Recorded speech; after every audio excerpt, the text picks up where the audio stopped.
And now, from beyond our dimension, this is the JeffMara podcast. Here's Jeff. My guest is Megan Sforza, spiritual healer and psychic medium who works with special education children. Megan has had a near-death experience, and we're going to learn about that today and more.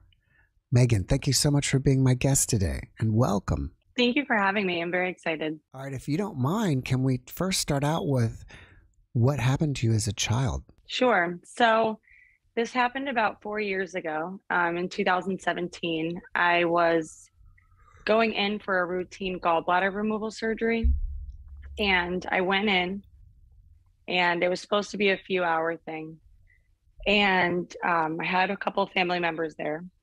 And when I woke up in the recovery room, I almost remember looking at myself from like the outside of my body, and I was screaming in pain, and it was like really white around me. And I just remember seeing all these doctors over me, and they kept telling me to be quiet, and I just kept screaming in pain. So they gave me anesthesia, they gave me a nerve block, and then I went back out. So then I woke up hours later, and I went back to my regular room, and I just didn't feel right. I just wanted to go home. Something didn't feel right. And so my cousin brought me home, and she is an LPN. So she's very experienced with medical, and she thought it was very odd the way I was acting, and my blood pressure was very low. So when I got home, immediately as I walked in my door, my husband was with our children, and I passed out the moment I walked in the door.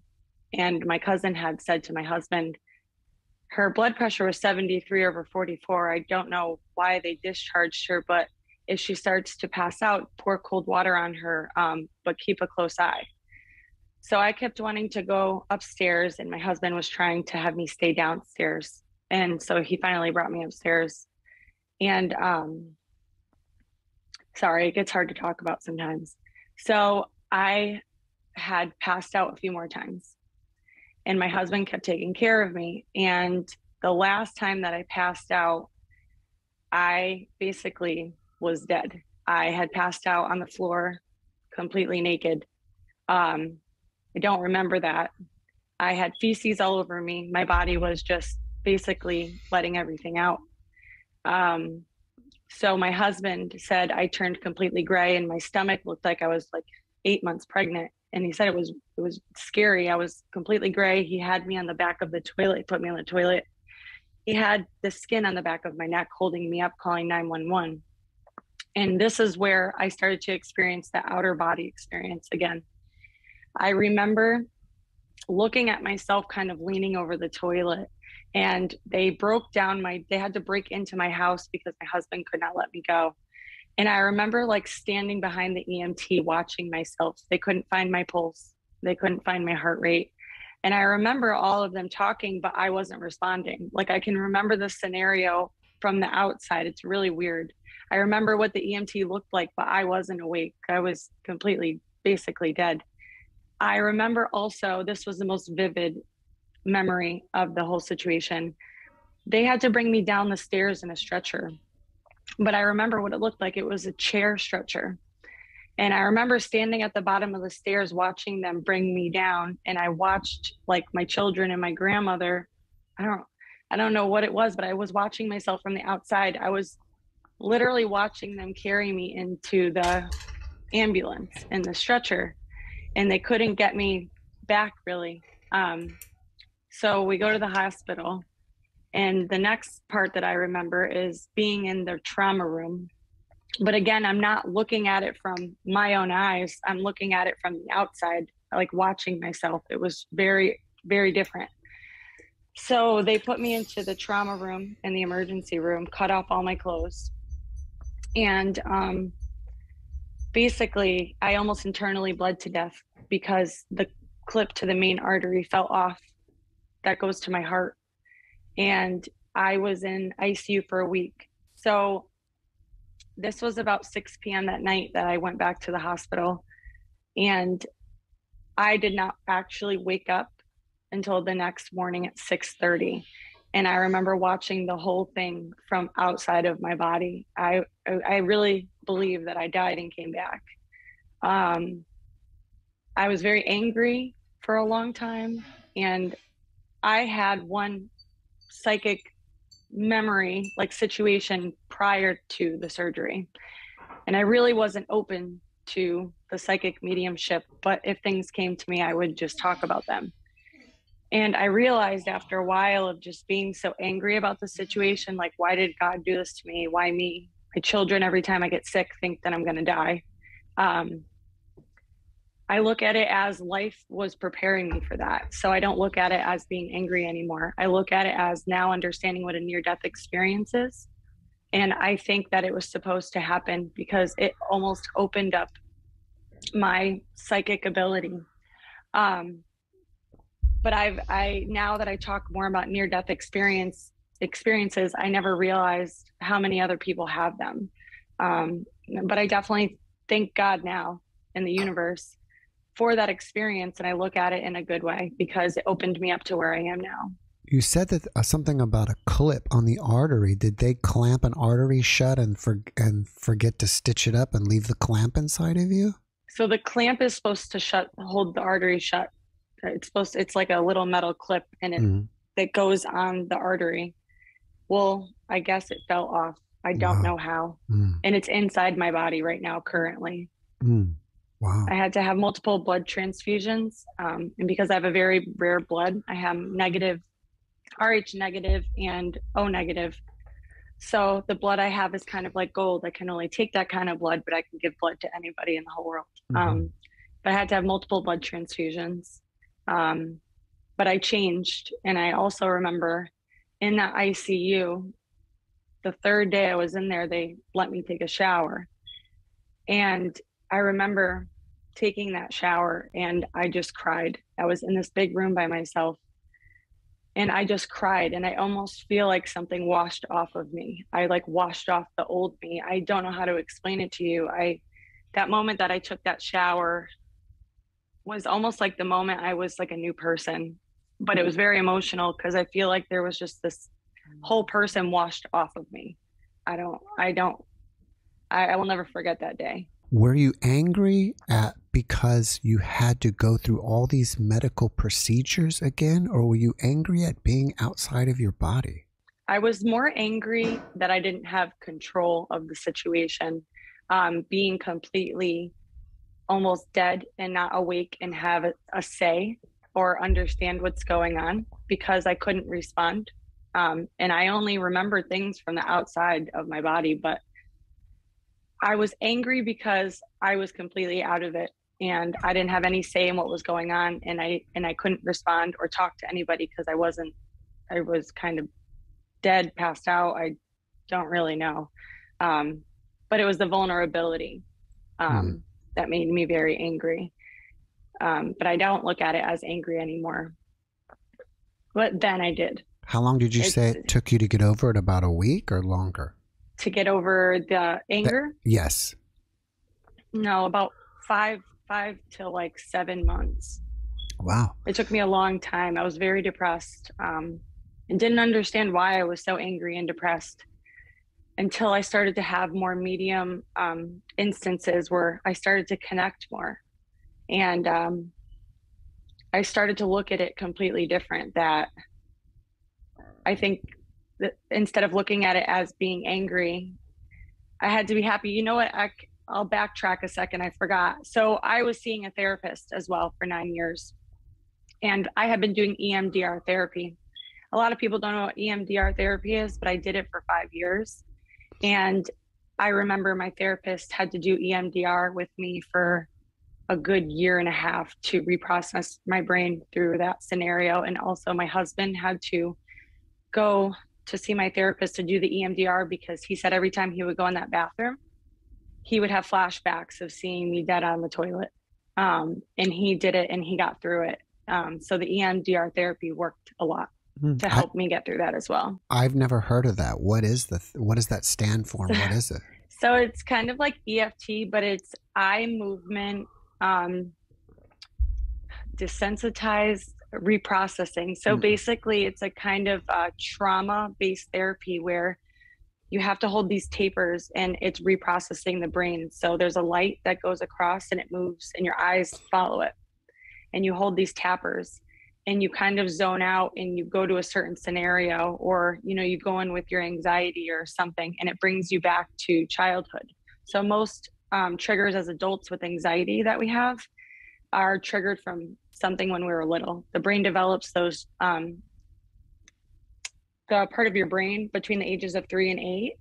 So a lot of the times when, as an adult now, if we get like angry about something, if we get angry about, I don't know, something silly that people shouldn't get angry about, it's really not that situation that's aggravating you or giving you anxiety. It's something that triggered you when you were little. So not to get off topic, but the EMDR therapy helped me take that situation instead of being stuck in the frontal temporal part of my brain and reprocessing it and moving it on. Even though you had your NDE, it sounded like you've had a psychic experience even before it. I did. Do you feel like your NDE has amplified your psychic abilities? Absolutely. I always felt as a kid, I didn't know what an empath was as a child, but I would always just consume a lot of energies around people and kind of know when people were frustrated without them saying it, or kind of like have weird vibes from people and they would think I was crazy.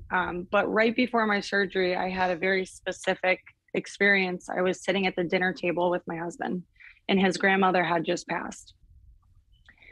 And so I decided to make a memorial video for the funeral. So this is 3 days after she passed. So I had asked the whole family to send me pictures because she was in her 90s when she passed. So a lot of pictures weren't on technology. They were printed out. So one of his cousins, who is no longer here either, sends me a picture that she took with her phone of an old Polaroid picture. And at this dinner table, before I got the picture, I was mid-fork, about to eat, and I just stopped. And I saw his grandmother, and she was wearing a long white dress with long white sleeves, holding hands like this with a man in a suit. I said, and Edwin, that's my husband's name. I said, you're going to think I'm crazy right now, but I see your grandmother right in front of me. And I described what she was wearing and holding hands with this man. Mm-hmm. I said, but she wants me to let you know that she's okay. She's with your grandfather. And he got really freaked out. And I was almost freaked out. I'm like, this can't be like real. So the next day I get that picture, and it was of her in the long white dress with the long white sleeves, holding hands, exactly how I described it, with a man in a black suit. And it was a very old picture. It was kind of like yellowish. That's how old it was. It was an old Kodak picture. And as soon as I saw that picture the next day, I dropped my phone and started crying, and I showed my husband, and it was almost validation. I had only told him about it and his mother. And as soon as we got that picture, it validated everything. But that was the only experience I had until the surgery. It was like a one-time thing. And then after the surgery, it just was like spirit flood. Like I get it all the time. And I was getting it over and over again. That I actually have a relationship with this grandmother. She talks to me in Spanish too. And I don't know Spanish. So I have to translate all the time. I'll say like what she's saying to me, and I'll have to call my mother-in-law and she'll tell me the word in Spanish.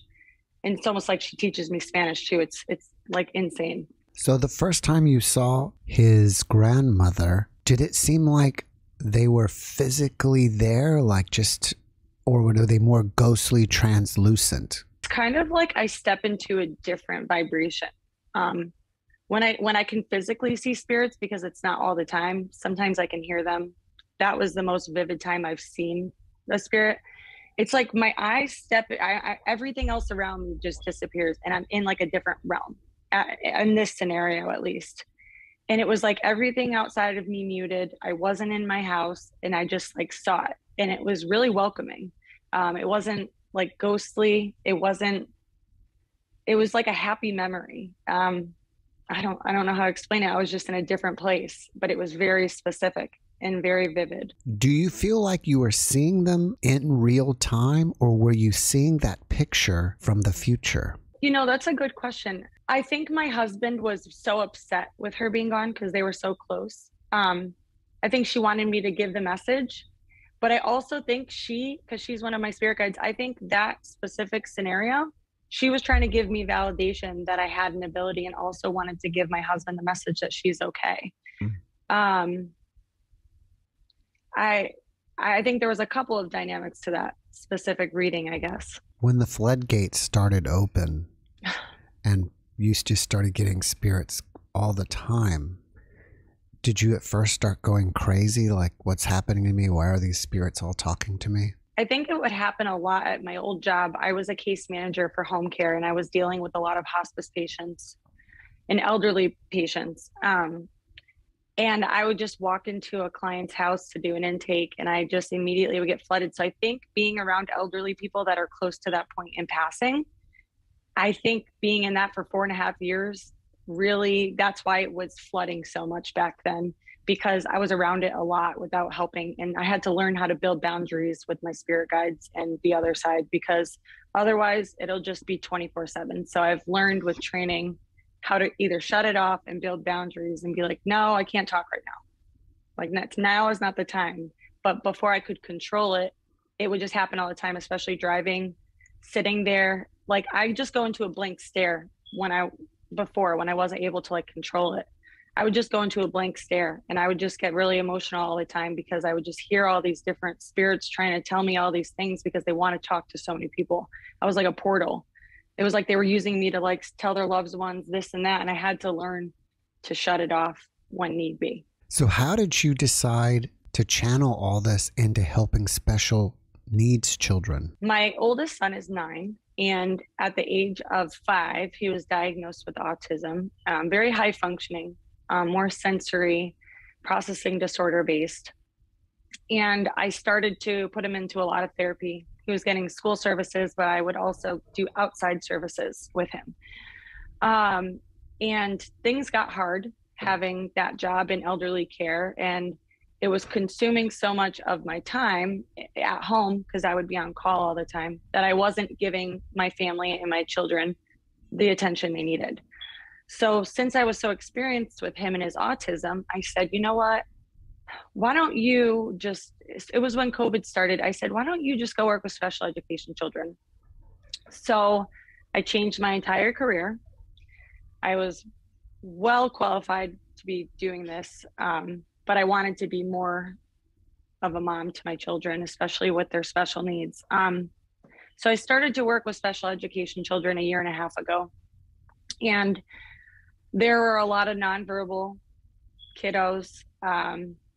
And the first time I realized that I look at it as like, I'm kind of like cheating. Like, I use my ability to understand them without them actually telling me, was when I would see some adult educators not understanding special education kids. So I would be the staff member that would try to reaccommodate them. And I realized before their behaviors would start, I would know what was going to come on. If my student was going to start running, I literally would know seconds before, which was weird.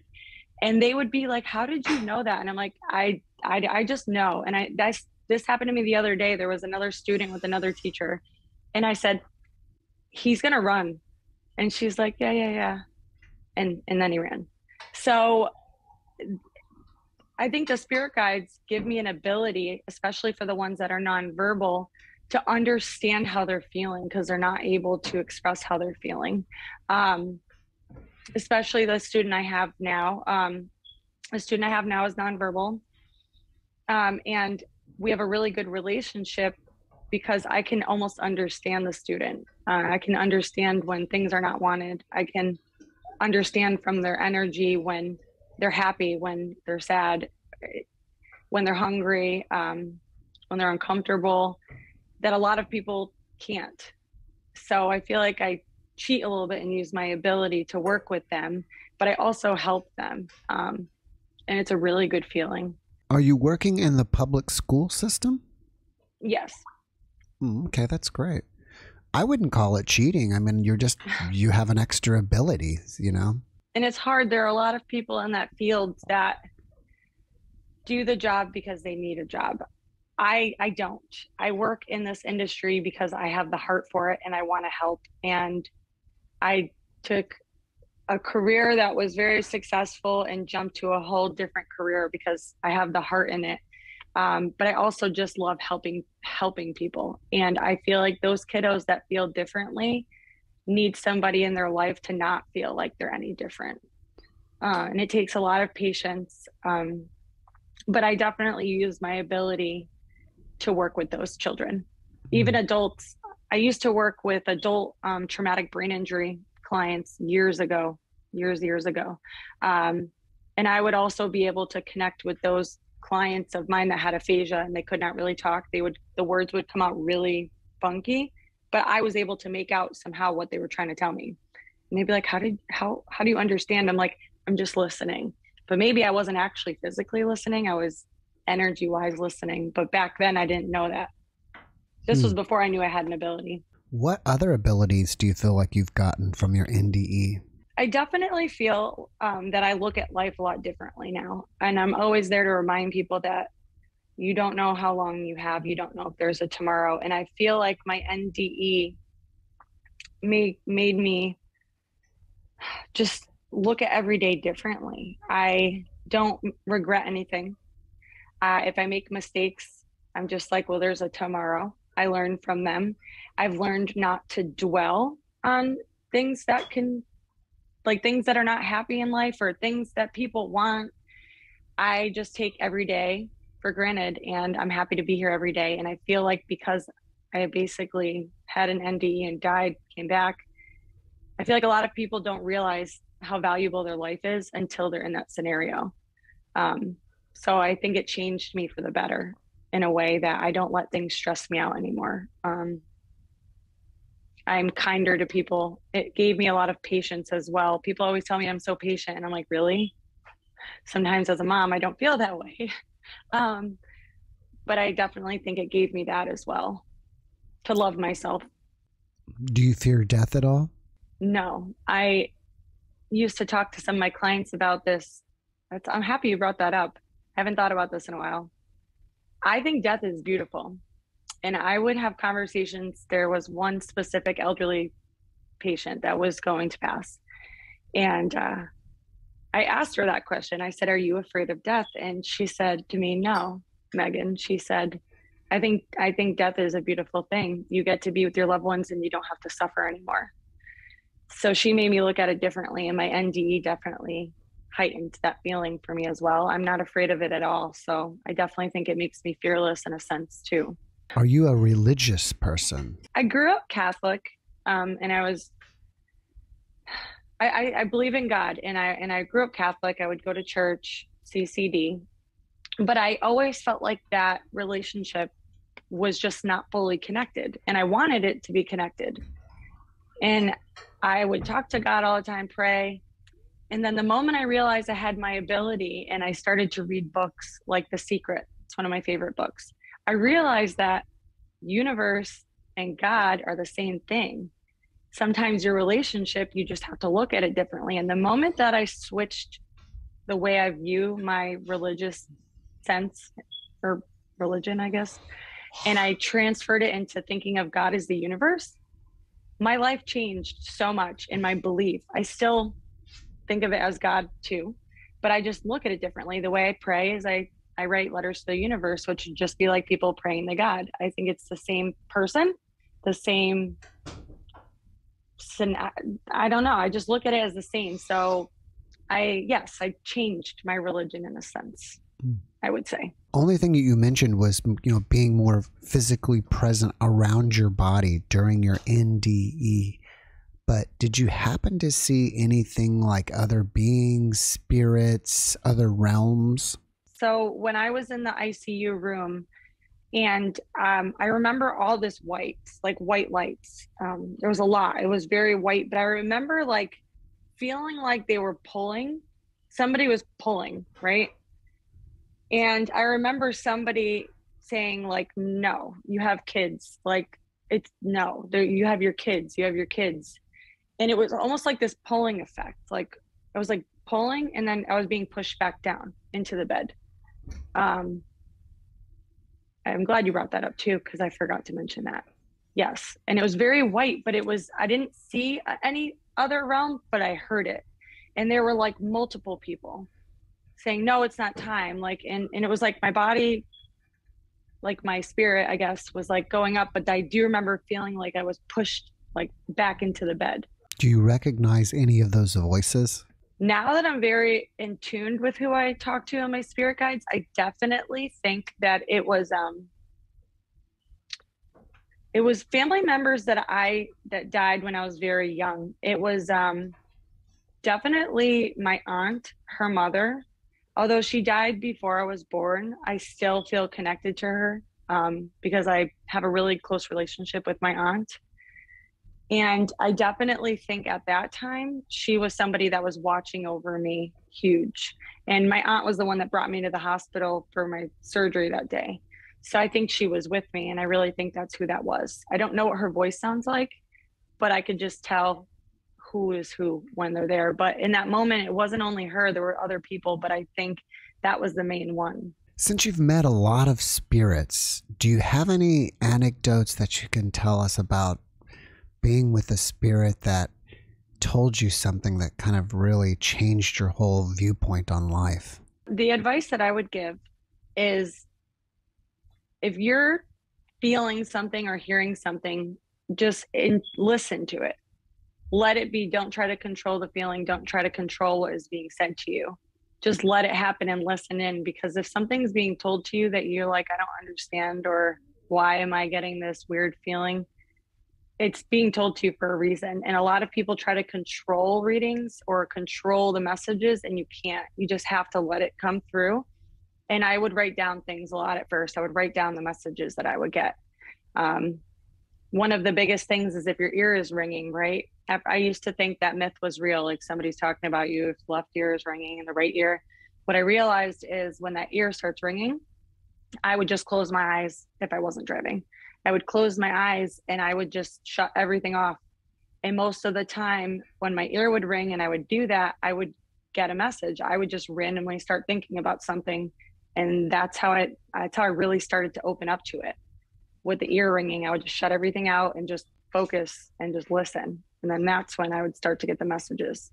Do you think we all get messages all the time? We just don't know how to pay attention to them? I do. And I think fear is a big part of that. I think people are fearful of it. I think people try to control it as well, but I think fear is the biggest one. And even when I'm in a room of people, I can sense when somebody is so afraid of like the readings, I could just sense it. So I don't do readings when there are people like that in the room, but the fear is the biggest one. And I know I mentioned that earlier, that my NDE gave me like this fearless look on life, and I feel fearless. Fear is 100% the biggest part of why people block it or they are afraid of it. Do you think we all have spirit guides that are always around us? I do, 100%. I actually talk to a lot of people about that. People just, it takes a while to understand who your spirit guide is. But I think everybody has at least one, if not many more.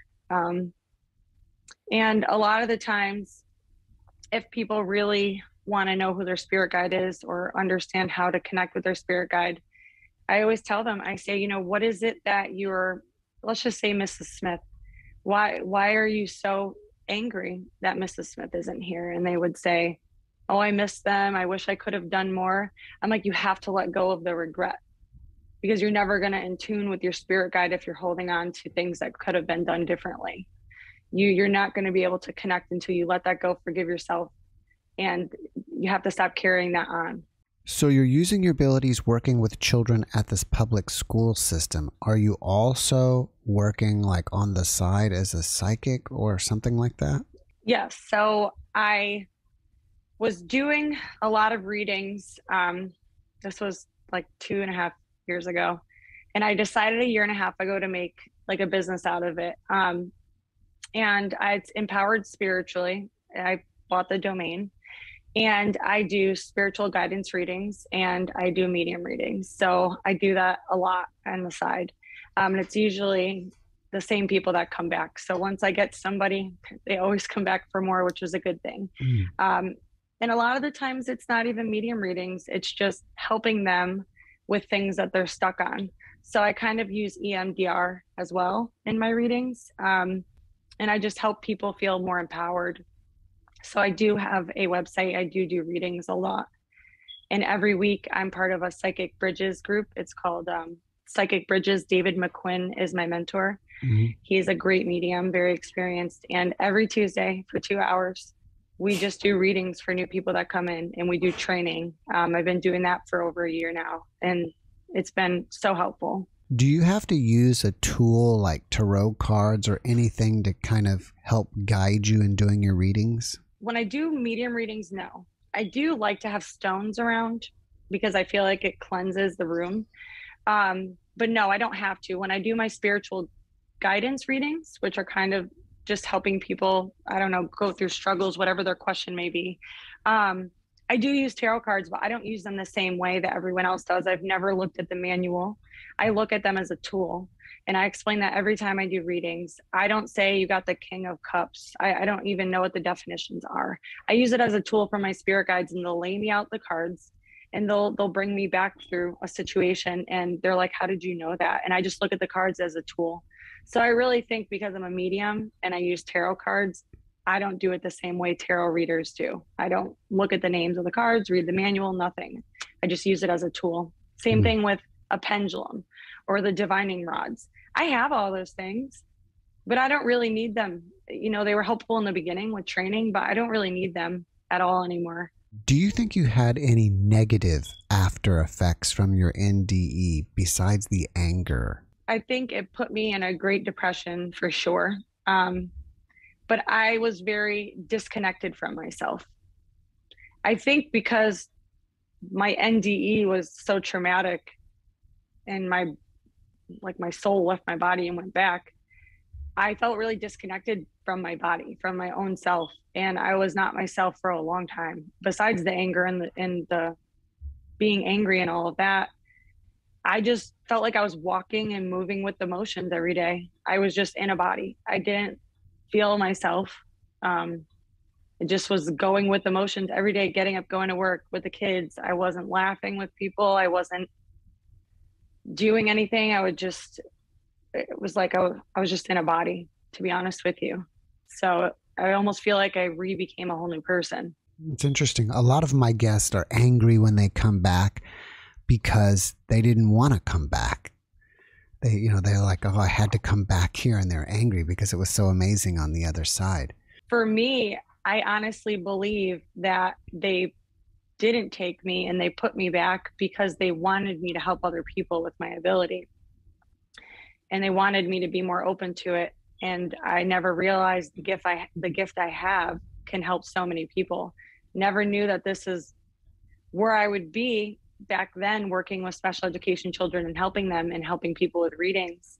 But I think for me, that was my experience for sure. Also, from talking to so many people about their NDEs, I think it's very common for people to have trouble when they first come back, and it takes time to kind of figure it all out and process the experience. That's where the Emdr therapy came into play, because I had to physically, with many months, reprocess my brain to get through the experience and stop focusing on it 24/7.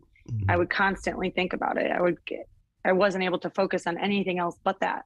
I would think about it and I would cry all the time. And I had to literally train my brain and reprocess the scenario in order to have a normal day and normal thinking, normal focus on my kids and my work and my relationships around me. It was like retraining my brain with a professional, though. Do you think that it felt more real being out of your body than being inside of your body? Yes. During that scenario, you mean? Yeah. During my NDE? Yes. 100%.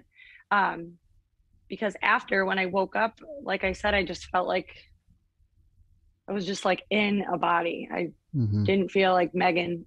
But when I was watching myself from the outside during that scenario, especially when I was coming down the stairs, I think it's so crazy how I remember it. I was at the bottom of the stairs watching them bring me down. It was the weirdest thing. I felt more present. I feel like that was the last time I was ever the old Megan. That's interesting to consider that the old Megan. Yeah, I was like reborn. I know people are going to think I'm crazy saying that, Mm-hmm. but it was like I was reborn into a different person. And for the good part of me, I have never been so happy.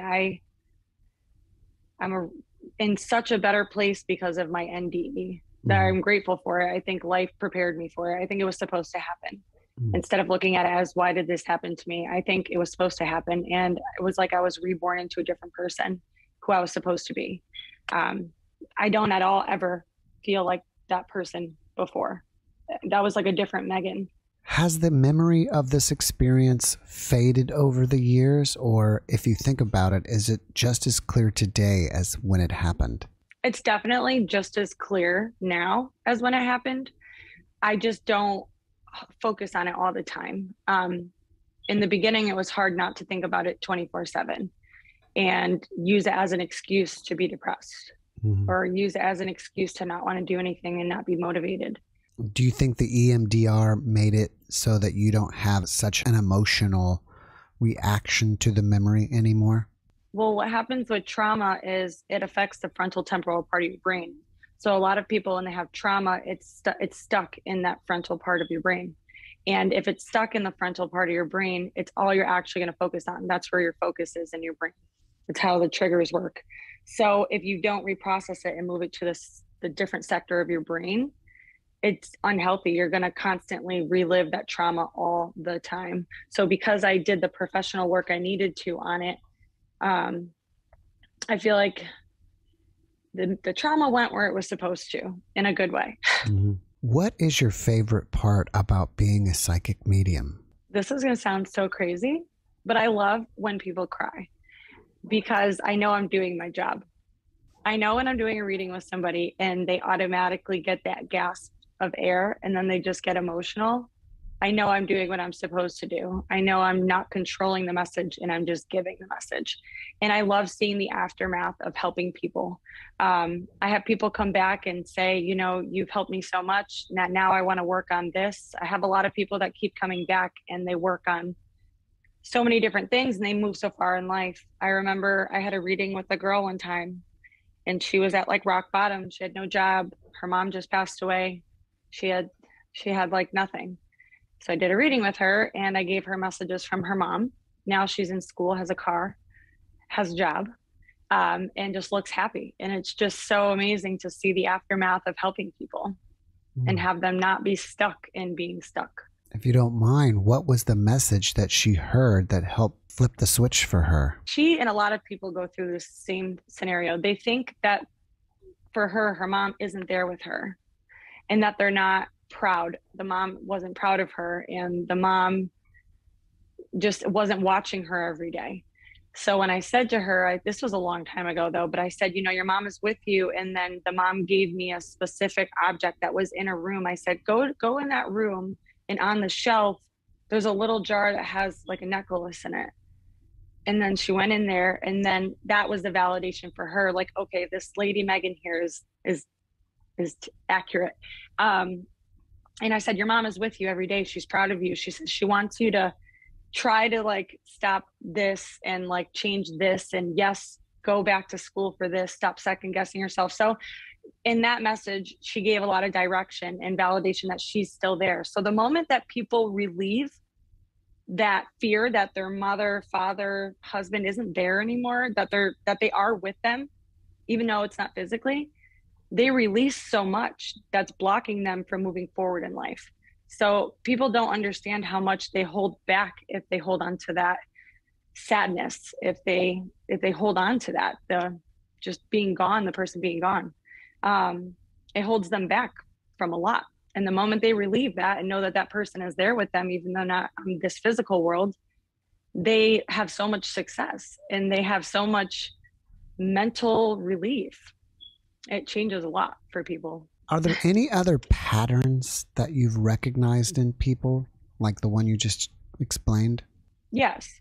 A lot of people are angry. Why God or why the world took away this person. And a lot of the times it's people that are sick.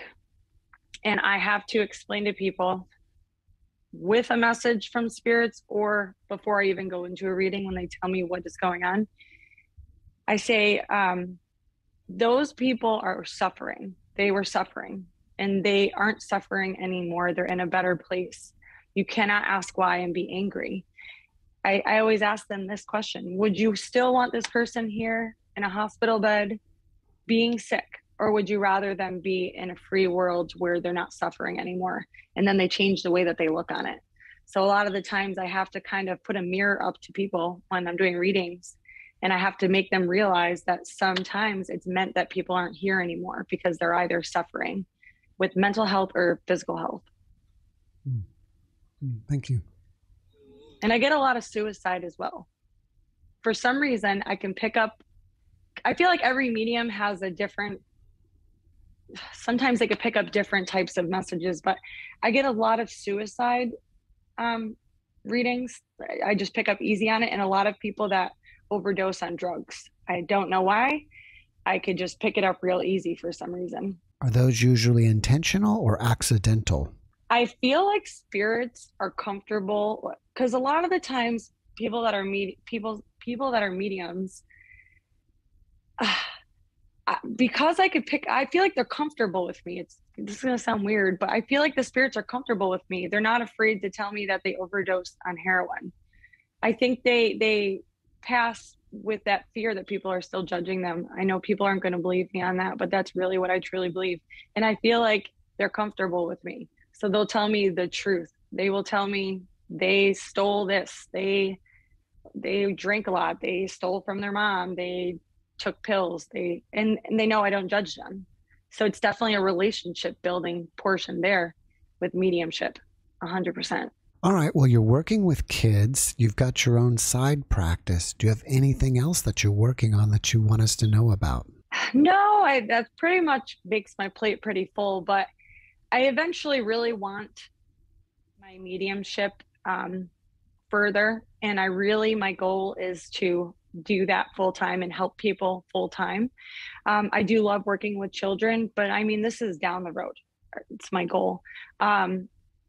And I really would like to do that more. And that's my goal. But right now, that's about it because I work and have the kids and do the readings. So I'm pretty maxed out.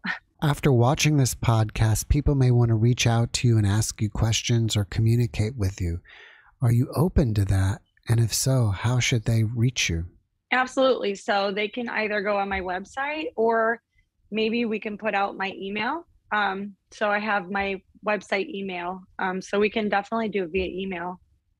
That would be awesome. Okay, the more people I can help, the better it would be. If you want to say it. Okay, so my email is megsforza@gmail.com. So it's megsforza@gmail.com. And my website is empoweredspiritually.com. Now you're also on Instagram. Are you on Facebook too? Yes. So my Facebook is Megan Leon, and my Instagram is Meg Sforza. All right. Well, before we finish up, can you leave us with one last positive message? Just be grateful for still being here today. And don't hold yourself back from your dreams and your goals. And just push yourself to be a better version of you and live every day with no regrets. Megan, thank you for that message. And thank you again for being my guest. I really appreciate you. And I wish you a great rest of your weekend. Thank you. You as well. It was a great time. All right. Take care. Thank you. Thanks for watching the JeffMara podcast. I really appreciate you. Another way to show support is through YouTube memberships. And if you do, there are loyalty badges and other perks depending on your level of membership. All you need to do is click the join button underneath the video to find out more. Thank you for your support.